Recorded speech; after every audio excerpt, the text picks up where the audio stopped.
La Guinée debout, l'histoire censurée d'un géant. En 1958, un homme a osé faire ce que d'autres n'osaient même pas rêver. Ahmed Sékou Touré, président du syndicat Fils d'Afrique, dit un mot simple mais explosif à la France.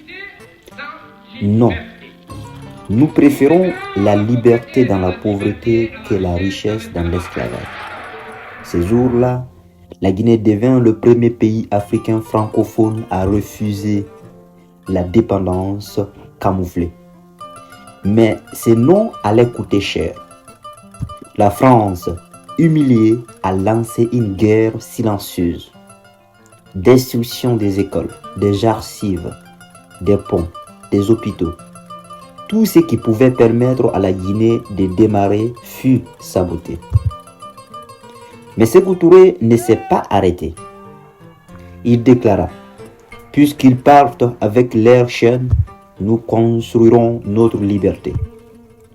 Alors, il créa la monnaie nationale, le franc guinéen. La Guinée imprime son propre franc. Une étape essentielle vers une vraie souveraineté. Mais les anciens colons n'acceptaient pas. La France organisa la riposte. Elle imprima des faux billets guinéens en masse et les fit circuler clandestinement à travers les frontières. Objectif: saboter l'économie, provoquer l'inflation, ruiner la confiance dans la monnaie. Et cela fonctionna. La Guinée se retrouva isolée, encerclée, étranglée. Les pays voisins, encore sous contrôle français, refusaient de coopérer. Un complot économique international contre un pays libre. Mais malgré les trahisons, malgré l'étau, Sékou Touré tint bon. Il renforça l'éducation, développa les arts, appuya les mouvements de libération en Afrique, fit de la Guinée un havre pour les peuples en lutte.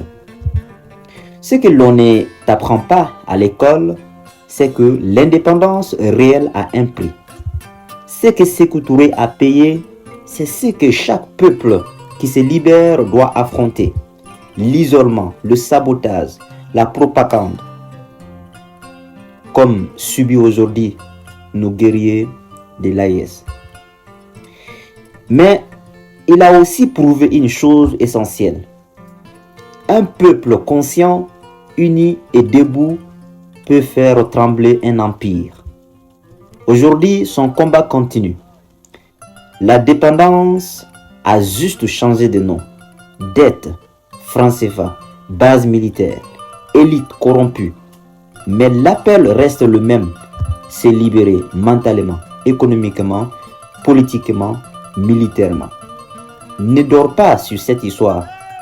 Partage-la, apprends-la, incarne-la.